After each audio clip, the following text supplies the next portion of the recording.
Bismillahirrahmanirrahim. Assalamualaikum warahmatullahi wabarakatuh.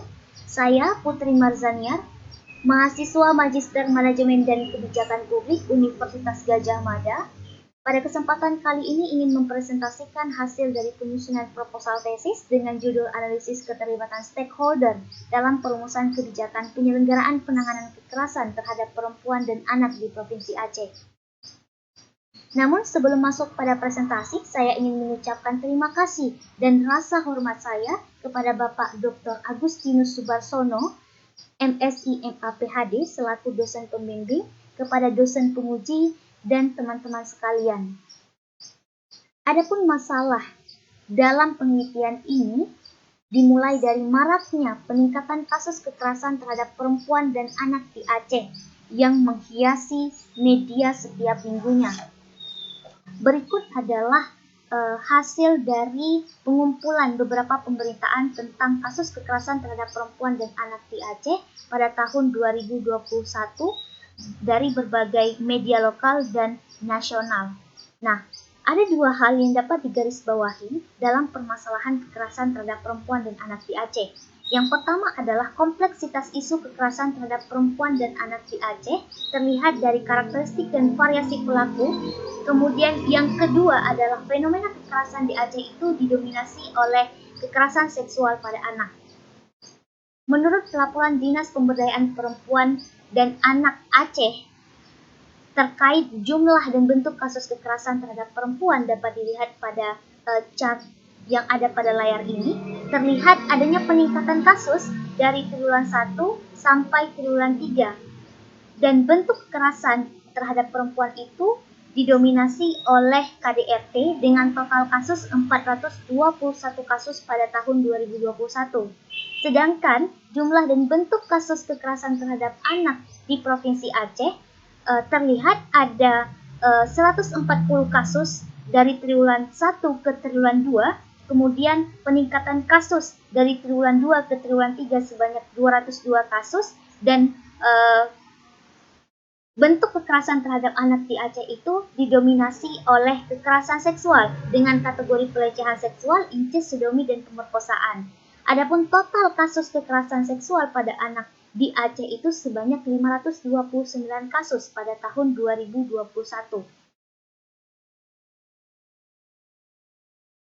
Peneliti telah mengakumulasikan faktor penyebab terjadinya kekerasan terhadap perempuan berdasarkan pada 3 artikel penelitian yang telah dibaca.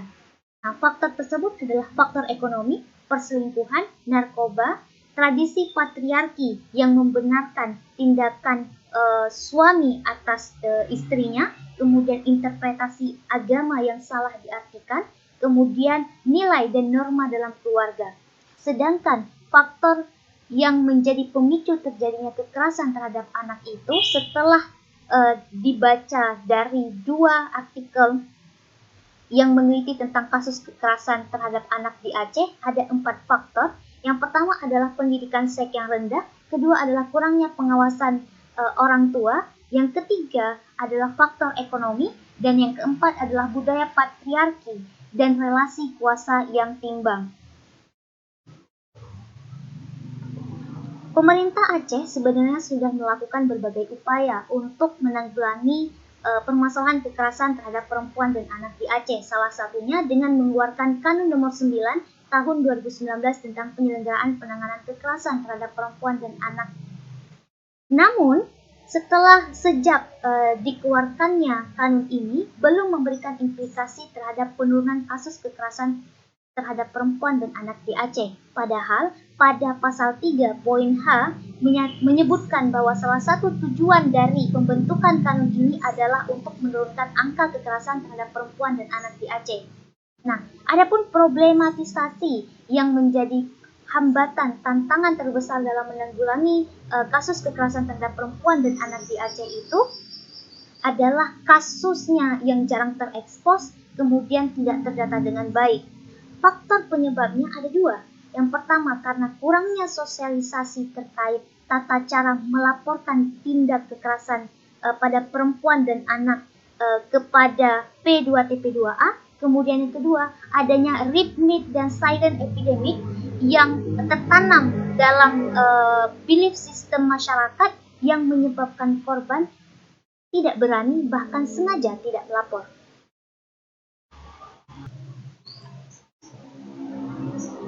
Berdasarkan pada data permasalahan problematisasi yang telah diidentifikasi, terdapat 2 dugaan sementara yang menjadi penyebab rendahnya performa Kanun nomor 9 tahun 2019 dalam menanggulangi permasalahan kekerasan terhadap perempuan dan anak di Aceh. Yang pertama adalah low priority stakeholder yang dilibatkan, dan yang kedua adanya dinamika antar dan di dalam stakeholder yang mempengaruhi perumusan kebijakan penyelenggaraan penanganan kekerasan terhadap perempuan dan anak di Aceh.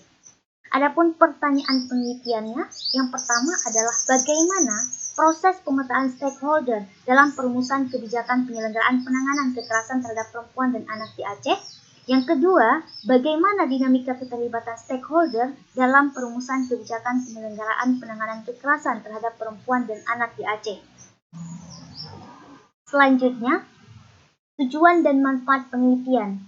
Tujuan penelitian yang pertama untuk mengetahui tipe dan tingkat prioritas stakeholder yang terlibat serta yang paling dominan yang mempengaruhi proses perumusan kebijakan. Yang kedua adalah untuk mengetahui pola perilaku stakeholder dan pola perilaku policy maker dalam menanggapi pengaruh dari stakeholder. Kemudian, manfaat dari penelitian secara aspek praktis, penelitian ini dapat dijadikan sebagai sumber referensi terkait analisis stakeholder dalam perumusan kebijakan dan juga bahan evaluasi dan masukan kepada pemerintah Aceh. Kemudian, secara aspek akademis, penelitian ini dapat memperkaya khazanah ilmu pengetahuan tentang analisis stakeholder serta dapat menjadi acuan bagi penelitian selanjutnya di masa yang akan datang.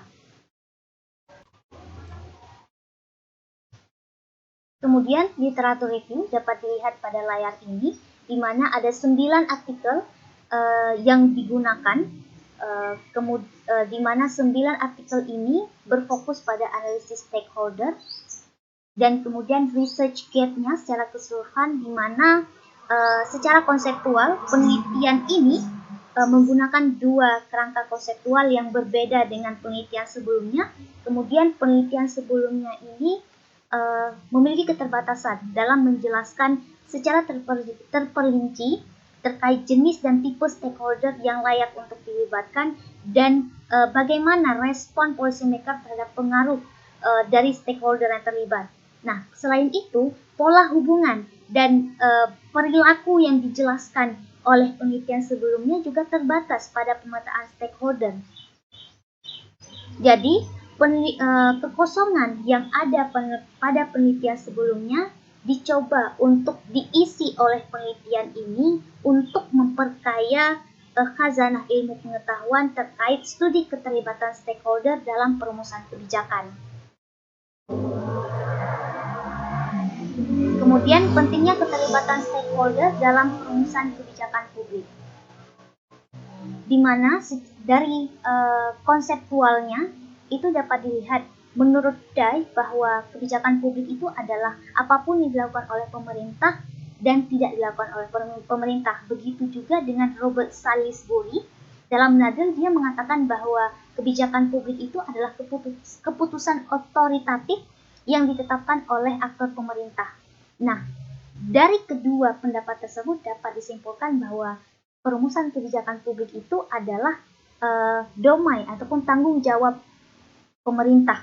Nah, pada awalnya ruang lingkup kebijakan publik itu hanya terbatas pada pertahanan, hubungan luar negeri, permasalahan hukum dan ketertiban. Namun, seiring dengan perkembangan zaman, cakupan kebijakan publik itu berkembang, telah merambah pada aspek pendidikan, kesehatan, ekonomi, perumahan, moneter, fiskal, perdagangan, transportasi, gender, dan masih banyak permasalahan lainnya. Nah, jadi pada intinya adalah jangkauan kebijakan publik itu sebenarnya sangat luas dan hampir tidak terbatas. Maka dari itu, keterlibatan stakeholder itu cukup krusial dalam kebijakan publik. Mengapa penglibatan stakeholder dalam kebijakan publik itu penting? Ada 4 alasan. Yang pertama, secara pembenaran ideologis bahwa Indonesia adalah negara demokratis. Secara pembenaran kognitif, kita tahu bahwa tindakan pemerintah sudah mencakup hampir keseluruhan aspek kehidupan warga negaranya. Sehingga masalah publik yang diselesaikan pun itu cukup kompleks. Sehingga perlu terlibatnya stakeholder dalam penyelesaian masalah publik. Kemudian secara taktikal ketika penglibatan stakeholder dilakukan, maka akan mempermudah proses penerimaan dan dukungan publik terhadap kebijakan yang diputuskan. Kemudian yang terakhir adalah pembenaran fungsional, di mana ketika penglibatan stakeholder dilakukan, maka legitimasi dan kapasitas pembuat kebijakan akan meningkat dan diakui. Selanjutnya, seperti yang telah disampaikan bahwa dalam penelitian ini menggunakan 2 kerangka konseptual dalam menjawab pertanyaan penelitian. Salah satunya adalah identifikasi stakeholder dan salience dari Mitchell, Hegel dan Wood, yang mana ini merupakan analisis stakeholder yang berfungsi untuk menjelaskan bahwa pentingnya mempertimbangkan kelas entitas tertentu sebagai stakeholder, memisahkan stakeholder dan non-stakeholder, dan pentingnya memprioritaskan hubungan antar stakeholder. Ketiga atribut yang ditawarkan oleh Mitchell, Hegel, dan Wood adalah kekuatan stakeholder untuk mempengaruhi organisasi, legitimasi hubungan stakeholder dengan organisasi, dan urgensi klaim stakeholder pada organisasi. Ketiga atribut ini berdiri secara independen namun dapat tumpang tindih antara satu dengan lainnya yang menghasilkan atribut lain. Nah, atribut lain tersebut ada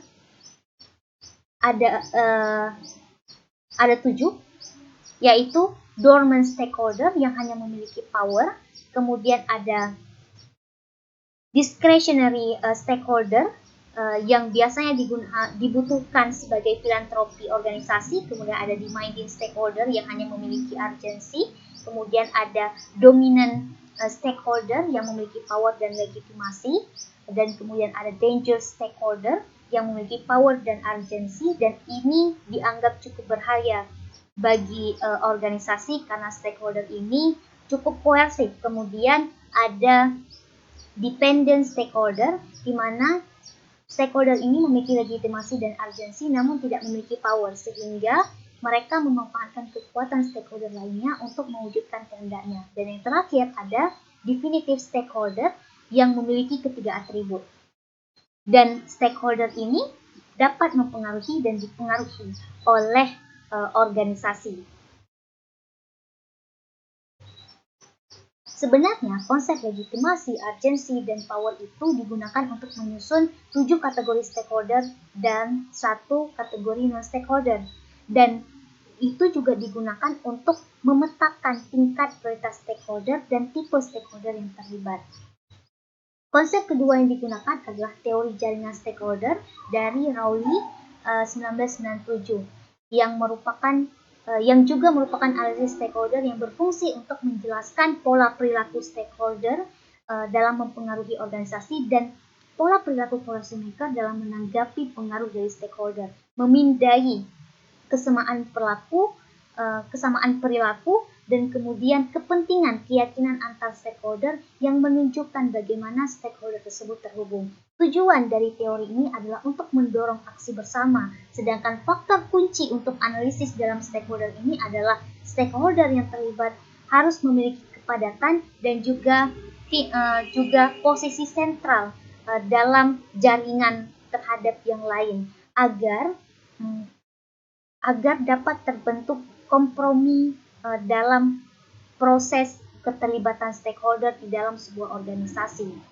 Nah, kemudian kerangka pemikiran dapat dilihat di sini bahwa terdapat 2 problem statement yang ingin dibuktikan dan dikonfirmasi dalam penelitian ini. Yang pertama adalah low priority stakeholder. Untuk mengkonfirmasi ini digunakan model of stakeholder, kemudian untuk dinamika antar dan di dalam stakeholder digunakan theory of stakeholder.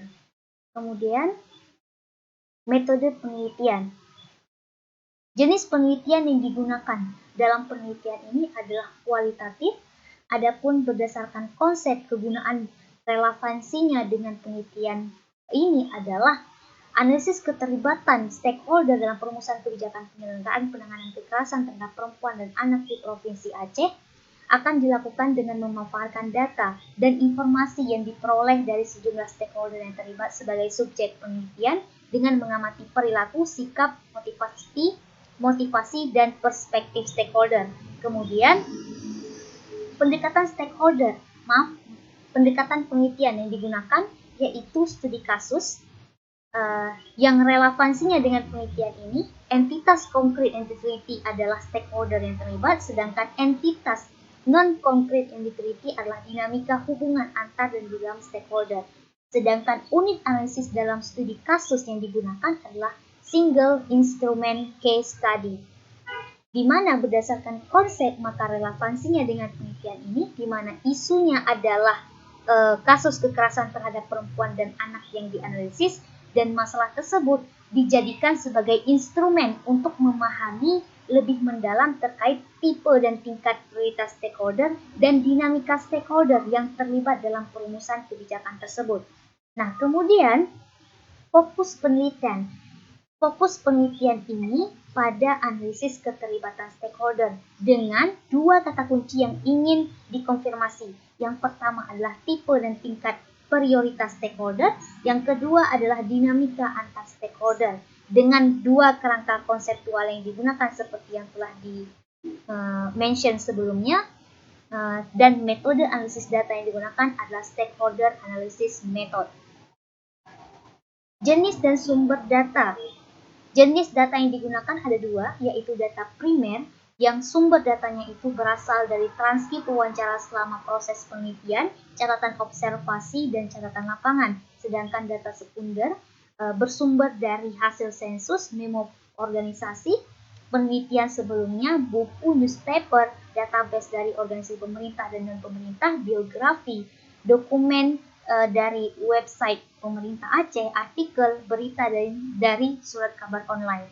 Dan kemudian untuk teknik pengumpulan data ada 3. Yang pertama adalah wawancara semi terstruktur yang digunakan dalam penelitian ini, di mana teknik penentuan informannya itu menggunakan force possible sampling dengan tipe strategi snowball sampling untuk meminimalisir potensi wawancara ditolak dan mempermudah dalam mengidentifikasi kategori stakeholder baru dan kontak untuk dihubungi. Nah, ada 6 stakeholder yang telah diidentifikasi dan ini akan dikonfirmasi selama proses penelitian. Kemudian, yang kedua adalah non-participant observation, di mana relevansinya dengan penelitian ini karena keterbatasan peneliti untuk mengakses keseluruhan lokasi penelitian, maka verifikasi jawaban setiap stakeholder akan dibandingkan dengan tindakan nyata dan perilaku yang ditunjukkan melalui media sosial. Kemudian untuk analisis dokumen yang digunakan adalah research gap dari 9 artikel yang telah diidentifikasi, surat kabar online, website pemerintah Aceh, kemudian media sosial yang disesuaikan dengan kebutuhan dan pertanyaan penelitian, kemudian dokumen yang diperoleh dari setiap stakeholder yang diwawancarai. Teknik keabsahan data yang digunakan adalah triangulasi, yang mana relevansinya dengan penelitian ini. Karena penelitian ini menggunakan single instrumental case study, maka data hasil wawancara dan observasi akan dikombinasikan, dibandingkan, disatukan, dan dikaitkan dengan objek penelitian yang diteliti. Dan data dari keseluruhan yang diperoleh dari wawancara, analisis dokumen, observasi, perspektif teoritis, kemudian dibandingkan, dianalisis secara bersama untuk meningkatkan interpretasi, reliabilitas, dan akurasi hasil. Karena hasilnya akan saling mengkonfirmasi. Sedangkan metode analisis data yang digunakan adalah stakeholder analysis method.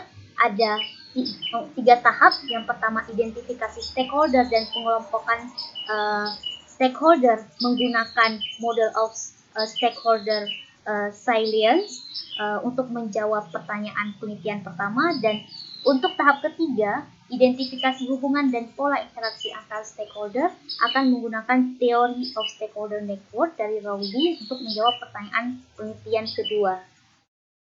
Terima kasih. Lebih dan kurang saya mohon maaf. Assalamualaikum warahmatullahi wabarakatuh.